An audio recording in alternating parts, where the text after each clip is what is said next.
बहरहाल आज इस मुल्क और कौम के हकीकी वारसों को जागना होगा और उससे मुराद अवाम है, इनको जागना होगा और इन बहरूपियों के चेहरों के ऊपर पड़े हुए नकाबों को उठाकर इनकी असलियत को समझना होगा। नाज़रीन अस्सलाम वालेकुम। पाकिस्तान के साबका सदर जनरल अयूब ख़ान एक मरतबा हिंदुस्तान के सरकारी दौरा पर गए। वहाँ पर एक महफ़िल में उनको एक कलाम सुनाया गया। अयूब ख़ान उस कलाम से बहुत मुतासर हुए।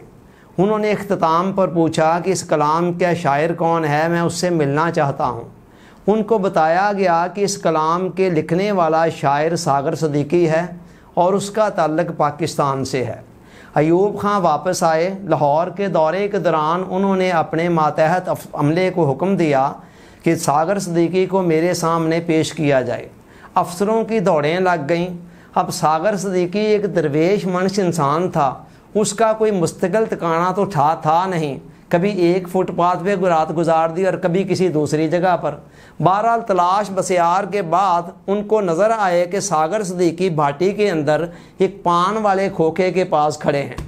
उन्होंने सागर सिद्दीकी से कहा कि आपको सदर अयूब ख़ान बुला रहे हैं। सागर सिद्दीकी ने कमाले इस्तगना से जवाब दिया कि हम फ़कीर लोग हैं, हमारा सदर साहब से क्या काम। उधर से इसरार बढ़ा और सागर सिद्दीकी का इनकार बढ़ा। बिल आखिर सागर सिद्दीकी ने ज़मीन पर पड़ी हुई एक खाली सिगरेट की डबिया को उठाया, उसके अंदर वाले हिस्से को ओपन किया और उस पर एक शेर लिखकर उनके हवाले कर दिया और कहा कि जाओ अपने सदर साहब को जाकर ये पैगाम दे दो मेरा, मैं उनसे मिलने नहीं जा रहा। अब वो शेर क्या था? वो शेर ये था कि जिस अहद में लुट जाए फ़कीरों की कमाई, उस अहद के सुल्तान से कुछ भूल हुई है।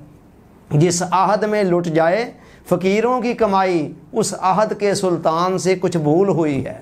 सागर सिद्दीकी ने सिर्फ फ़कीरों की कमाई के लुटने की बात की थी।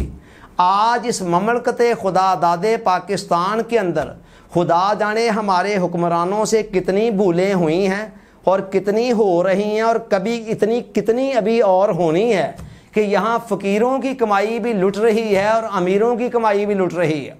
ना फ़कीरों की जान और माल महफूज है और ना अमीरों के जान और माल महफूज हैं। दोनों ही हुक्मरानों की जान को रो रहे हैं और हुक्मरान नेहरू की तरह चैन की बांसुरी बजा रहे हैं। इस हुकूमत ने तो इस 1.5 साल के अरसे के अंदर अगले पिछले सारे रिकॉर्ड तोड़ दिए हैं।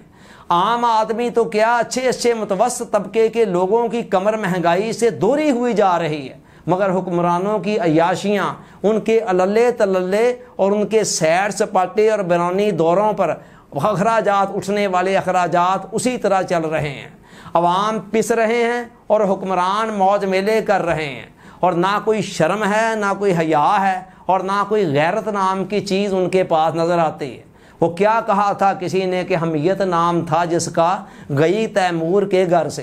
75 साल से ये लोग पार्टियां बदल बदल कर, चेहरे बदल बदल कर गिद्धों की तरह इस मुल्क को नोच रहे हैं और नतीजा ये निकला कि जो लोग इस मुल्क के हुक्मरान बने वो अमीर से अमीर तर होते चले गए। उनके अंदरूने मुल्क और बैरूने मुल्क जो असासा जात हैं वो सालाना बुनियादों पर ज़रब खाते चले गए, जमा नहीं हुए, ज़रब खाते रहे और मुल्क गरीब से गरीब तर होता चला गया, कर्ज़ों की दलदल में धंसता चला गया और नवबत यहाँ तक पहुँच चुकी है कि आज IMF से नया कर्ज़ा लेने के लिए खुदा जाने कितने पापड़ बेलने पड़े हैं, कितनी मिन्नतें करनी पड़ी हैं और कौन कौन सी शराइत माननी पड़ी हैं और क्या क्या कुछ उनके सामने गिरवी रखना पड़ा है। और उसके बाद इस कर्ज़े ने जो आना है, उसके बाद ये भी पता नहीं है कि उसमें से कितना मुल्क और कौम पर लगना है और कितना इन दिहाड़ीदारों की जेबों के अंदर जाना है। जेबों के अंदर जिसकी भी गया, बहरहाल उसका सारे का सारा जो बोझ है वो हम आवाम के ऊपर ही पड़ना है। आज इस वतन का अंग अंग ज़ख्मों से चूर चूर है और ये ज़ख्म बेगानों ने नहीं, अपनों ने लगाए हैं।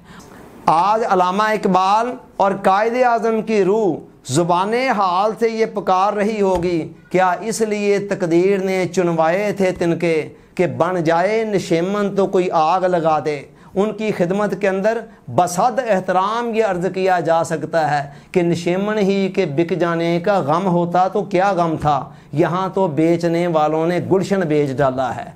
बहरहाल आज इस मुल्क और कौम के हकीकी वारसों को जागना होगा और उससे मुराद अवाम है, इनको जागना होगा और इन बहरूपियों के चेहरों के ऊपर पड़े हुए नकाबों को उठाकर इनकी असलियत को समझना होगा। Thanks for watching.